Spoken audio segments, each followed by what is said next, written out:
Wow. Thank you for joining us again on another edition of The Agenda. Well, it's another time to talk about issues trending in Nigeria, serious issues I'm talking about. Last week, I hope you joined us when we talked about Nigeria's Communication Commission and the number portability mandate, a facility that's just been rolled out for the telecom sector, by the telecom sector for subscribers, that enables them to drift from one provider to another with their details, their phone numbers. Well, I hope it was interesting for those of you who stay tuned. Today wouldn't be any less. Before I go any further, my name is Henry Williams. I am your host today on The Agenda. We're taking you through a topic today, which is tackling Nigeria's security challenge and the threat of a revenue decline, something very relevant right now on the Nigerian scene. And you'll be asking, why are we talking about this today? Well, there is palpable fear in the corridors of power. The federal government's revenue projection of 11.34 trillion naira for the 2013 fiscal year may not be realized. Now, this is quite alarming, considering all the promises that has been made by the President Goodluck Jonathan administration. Well, this is due to a number of factors, including oil theft, falling world oil prices, and the failure of government's revenue-generating agencies to meet their targets. Now, in addition to these issues, the constant security threat posed by Islamic terrorist groups, the Niger Delta militants is another reason economists project that the revenue expectation for Nigeria's 2013 fiscal year may be under serious threat. And this is what we'll be looking at today on today's edition of The Agenda. But as you know, I won't be doing this alone. I have very capable hands here, men who understand the situation. We will be taking a critical look at these issues, what is the challenge, and how to forge a way forward, preferring solutions through dialogue. And with me, I'd like to introduce to you is a gentleman. His name is Akinola Ayola. He's a management consultant, managing partner, Jasper Burial Consulting. Seasoned practitioner, I can tell you that, and a former chief human resource officer, Owando PLC.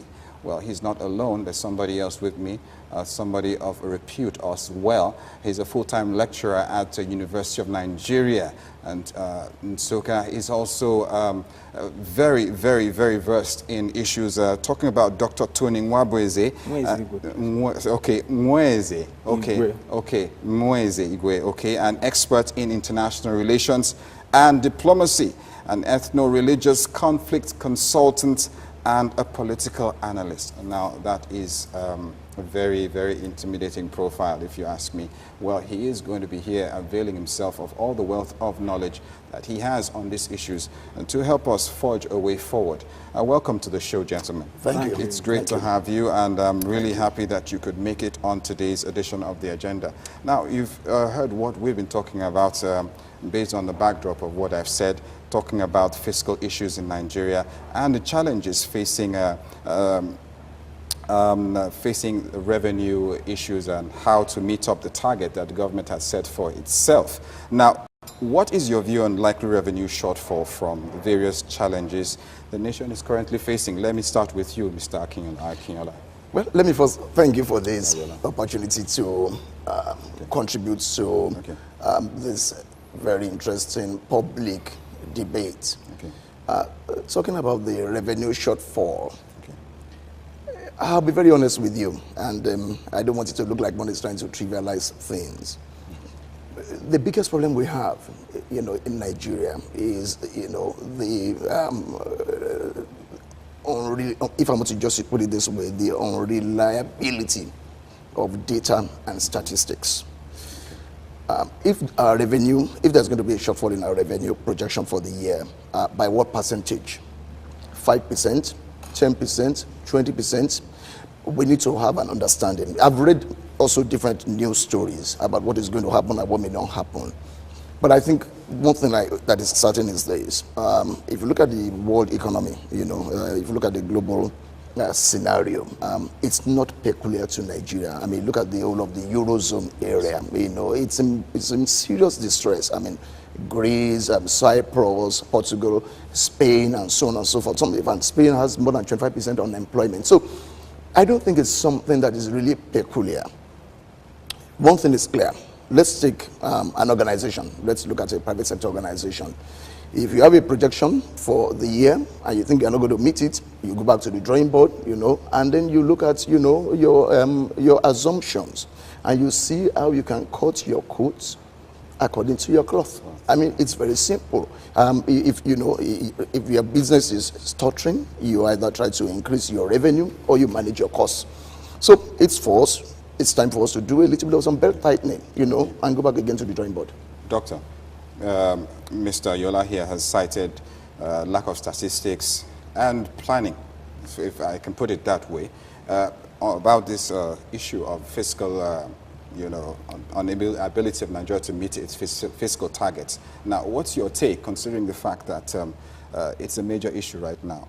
Well, I think it became a major issue because of the openness of the present administration in relation to our economic problem, particularly the coordinating minister. Actually, she was a person who made mention of it during the recent IMF World Bank meeting in the United States of America. Okay. And I must commend her for that.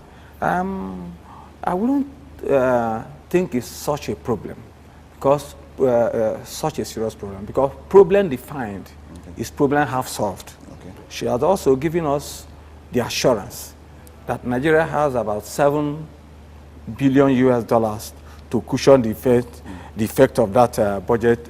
That is expected budget deficit. Expected, because when you are talking of budget, you are talking of estimates. You're talking of estimate. You're not talking of a definable amount or scientifically proven amount, because tomorrow, for instance, this oil question could also rise, just as we were expecting it to fall. But on a second note too, it's also a lesson to the Nigerian system, democratic system, where we have a situation of legislative tyranny whenever there's budget issue. You remember the issue of raising benchmark, reducing benchmark, have been the conflict between the executive and legislator. The legislator always have the tendency to increase the benchmark, possibly to satisfy their own, personal. That has been a major issue. That has been a major issue. So it's a lesson, and I believe that future budget discussions will avail the legislator the opportunity to allow the executive to predict the predictable. Yes. Okay. Let's take a look at what the Director General Budget Office of the Federation said. He said in his words, revenue challenges facing the budget are revenue, non-full remittancy issues. He said facing the budget are revenue, non-full remittance by revenue-generating agencies, taxes collection efficiency issues, and pipeline vandalism and oil theft. Now, what does this portend for the nation's political economy? Mr. Ayola. Well, let me. I just want to where I ended, with the very first question. Last year, you remember the whole. About the time the budget was being presented, the whole blah about budget implementation, the House of Reps, and all the shenanigans. Even last year, at best, the budget implementation will probably be about 50%. Okay. So when you now say there's going to be a shortfall, and it's this, it's that, and so on and so forth, the budget itself was not approved until about March, April, really. And so maybe the agencies are just beginning to actually spend money now, really. So in reality, I think the biggest problem we have here is this lack of transparency. So there's a lack of clarity about some of these issues. We don't know really what is what. But anyway, be that as it may, I think we should leave that. Now, talking about the issue concerning Mr. Bright Okogbo, I think, again, we're coming back to what we've always said about the system. I spent a lot of my time in the private sector. In fact, all of my time in the private sector. And I'm still in the private sector. Now, if you are running an organization, say First Bank, the CEO of First Bank will not come out tomorrow and tell shareholders, we have a problem with our corporate banking units. We don't think that they're going to make money this year or something. It will go and fix the problem. If there are agencies in Nigeria that are headed by people appointed by the president, sometimes approved by the parliament, and then they are not remitting, money, they make money, they generate money, they are not remitting, and the people who are heading those agencies are left in place. Why are you telling us that? What do you want us to do with the information? There is no way. So I don't know the value really of that information. Is it a cry for help? Is it some kind of distress? So sometimes I think that the whole matter of governance sometimes is honestly is trivialized.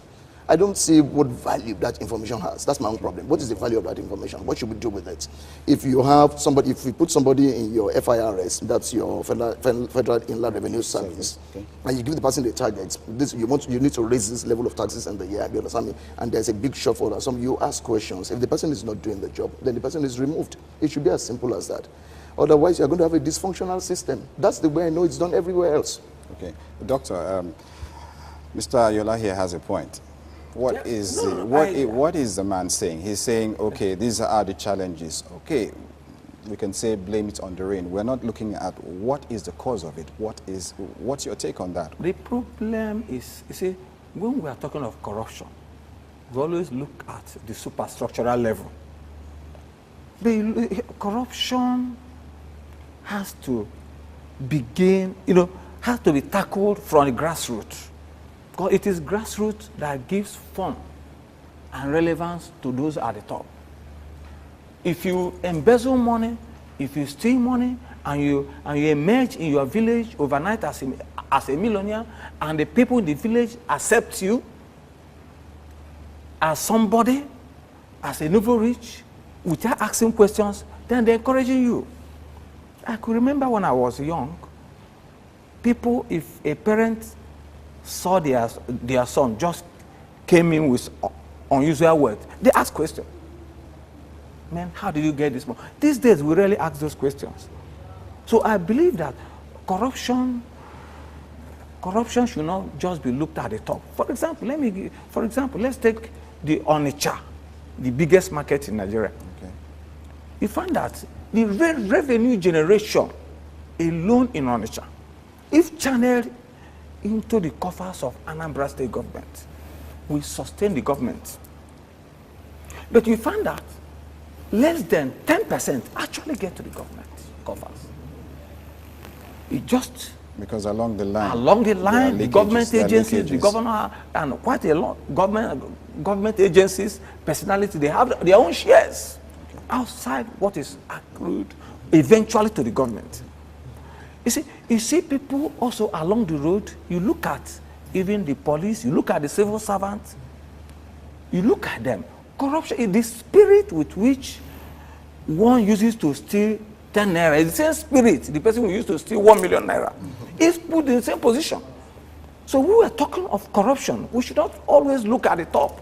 Because if the grassroots rejects corruption, definitely those at the top who will be forced to abide by the desires of the people. Yes. Okay, Mr. Ayola, look, yes, not to dwell too much on it, one of the challenges that has been highlighted, yes, is that we have a burgeoning burgeoning army of unemployed youths being churned out, okay, by our universities and what have you. And recently, one of the reasons it's a pull for these Islamist militants again to draw from, and this has been seen as a major security threat.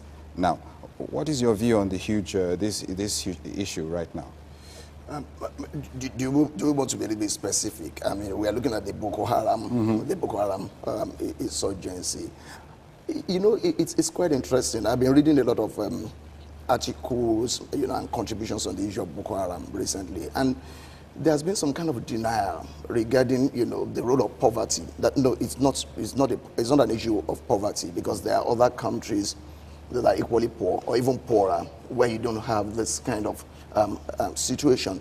But then I've also now mentioned to them, now tell me any country that is prosperous, that is having the kind of challenges that we are facing today.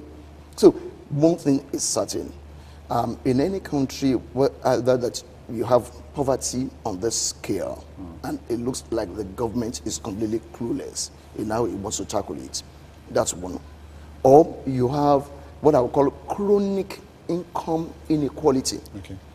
So I take a country like Brazil. Brazil is a rich country in terms of gross domestic product. It's one of the top 10, it is in the top 10 countries. Okay. Same thing with Mexico, but you have a lot of violence, serious violence, because there are a lot of people who are excluded from that prosperity. We need to understand that.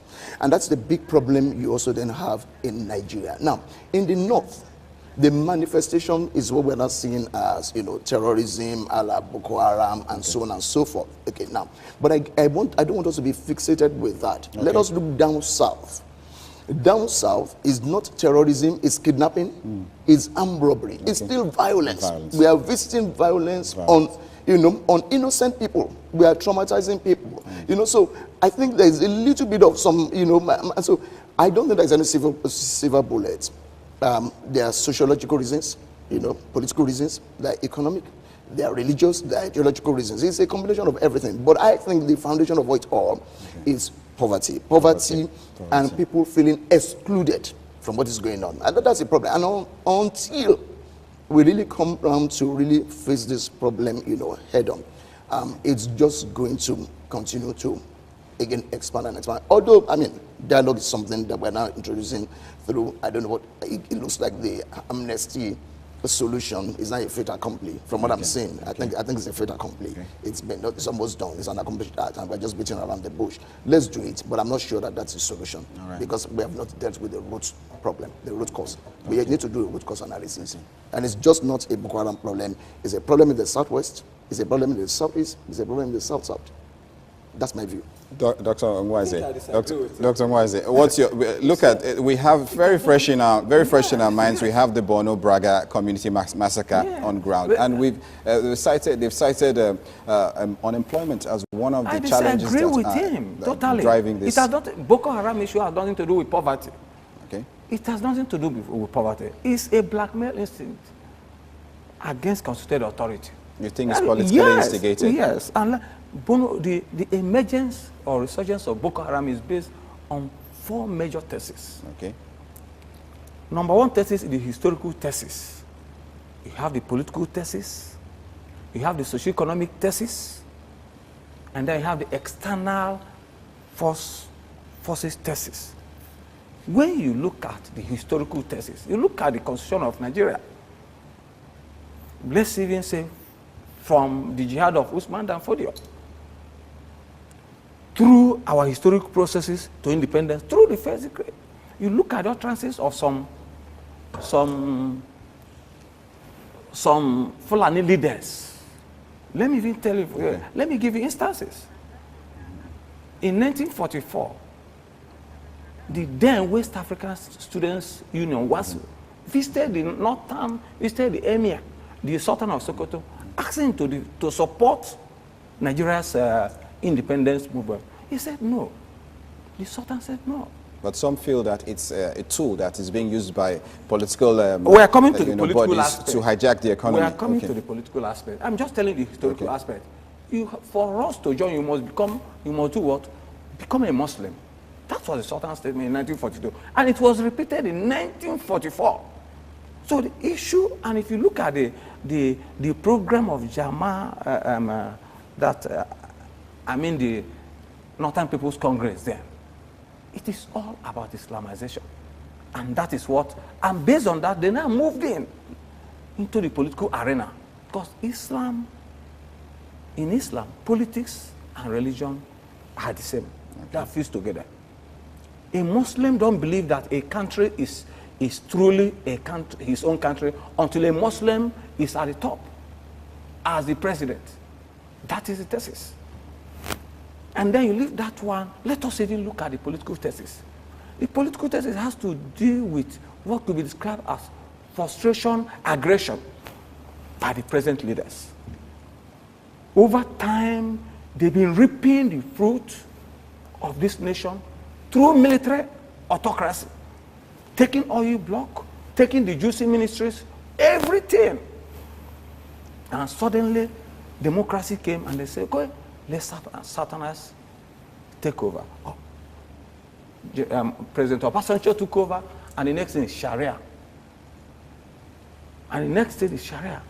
And let me remind you that in April 2005, and I refer you to a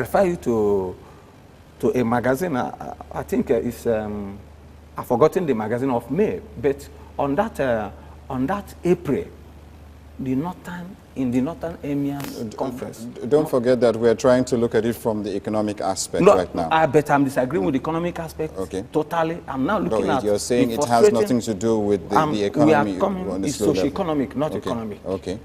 That's the third thesis. Okay. It's socio-economic. You don't because when you divest the social aspect from the economic aspect, it becomes a bone without flesh. We're talking of full body framework of a nation. Some people now said, okay, we want to take over.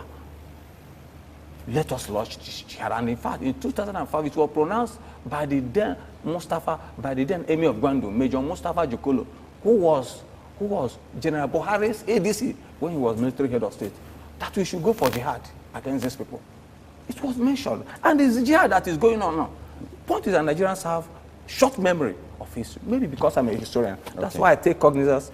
Now, when you come to the socio-economic aspect. Okay, that's what I've been waiting for. Fine. You look at the feudal structure of the North, you get a situation where by the richest man in Africa is from that side, and the poorest man in Nigeria, in Africa, possibly will be from that side. Is this not an irony? Well, Mr. Yola, you're itching to say something about this. He doesn't agree with your position. He's taking it from another angle. The point is that who created that poverty? Is it not? For example, let's even look at federation account allocation. Kano has 44 local government areas. Lagos has of similar population has 20 local government areas. And the allocation to the allocation based on the number of local government. So what has Kano been doing? Kano State have been doing with that enormous amount allocated to them. Yes. Okay, he's saying that my challenge. Is so profligacy in the north. No. You see my challenge now, because you see I hear this kind of arguments. Depending on who's taking that position, there's as much corruption and dislocation in the south as you have in the north. Okay. There is no doubt about it that there's the political aspect, which is opportunistic. But don't let us leave the disease and start pursuing the symptoms. Okay. That's my problem. Right. The underlying problem is exclusion. Okay. It's exclusion. We have a lot of young people who are just excluded, from what is going on in the society. Pure and simple. It's the same thing we have in the south, in the southeast, and the southwest. There is just as much violence in the south as we have in the north right now. The manifestation of the violence differs, and I keep going back to that point. Armed robbery, kidnapping, and all sorts of social vices that we have in the south are just as bad. Now, terrorism, because you just go into a place, you're a suicide bomber, you go into a place and so on, it's very good to publish and so on, so to sell papers, really, it's something people get a lot excited about it. But even if we look at it, even in the north, and I think now we need to be a little bit more, and there should be an intellectual response. Even in the north, if you look at the theater of operations, it's been heavily localized in Borno, and Yobe. And of course, you've had random acts in Kano and Kaduna. For strategic military reasons. But in Sokoto has been relatively quiet. Kebbi has been relatively quiet. Niger has been relatively quiet, apart from the Suleja incident. So, again, let's also be careful about north, about south. Let's please, there should be an intellectual response. Let's look at the issue the way it is. Okay, wait, before you come in, Dr. Nwaize, hold on. Let's take a look at it from the oil sector now. Look, there are security issues there also. Now, Nigerian oil sector has lately witnessed disruptions to its production. There have been shutdowns. Shell has shut down. Now, the activities of vandals and oil thieves have also affected Bonny Light and Foscados, and as well as Akwa Ibom crude and all that. But these are also things that have helped slow down the economy and projections that the government has made. Now, is there any foreseeable, solution to this challenge? I'll be coming to you, Doctor, just in a moment. I think, again, what we're seeing is a trend. Okay. We're seeing the trend of, a dysfunctional government. And the only area where I differ, is that it didn't start with this administration. Okay. This administration has simply continued where the others left. It's the same trend we have seen. I'm an adult. I'm probably about half a century old. I've been living in Nigeria all my life, literally. When in my lifetime as an adult, can I say that this country has really been a prosperous country? It's been all this kind of acts of rascality from the top. That's what we have seen. So what we are seeing again, like you said, just coming back to your point, what we are seeing again now with, pipeline vandalization, crude oil theft, we are just seeing different manifestations of the same problem. You understand me? Almost a broken state. A broken state, a dysfunctional state, lack of direction, no clarity of vision. That's what we're saying. I know you're restless about it. But let me correct one impression. An armed robber, a kidnapper, I don't think he goes to that operation because of poverty. It's because of greed, or a terrorist, a Boko Haram. Do you know what it costs to purchase AK-47? Can a poor man buy a revolver pistol? If you are talking of pickpocketing, you talk of poverty. Not people whose weaponry alone can pay them 1 month salary or a year's salary. A year's salary in civil service. It's greed. It has nothing to do with poverty. I want us to correct that impression. Yes. Please. Well, I understand that you're representing that part of the Nigeria. It's okay to have a diverse opinion on this rocket issue. Launcher, and I tell the person is fighting because of poverty. It's impossible. Who gave him that money? Doctor, hold on. You should have used that money. Hold on. Based on the agitations we're looking at the Niger Delta militants now. They have complained that nothing has been done to raise their standard of living, which you find out that you rarely have schools in these places. You have, they really have jobs. They are not, included, absorbed by the companies, which are, exploiting these resources from their areas. These have one of the statements they have made. So, issue of standard of living also comes into play, comes in, into the whole issue. In spite of you're coming from the ideology or mentality issue right now, isn't that what you're talking about? No. What I'm saying, listen. You see, you don't treat Nigerian socio-economic situation holistically. They have to be departmentalized. Different remedies for... You look at the class, take the Igbo society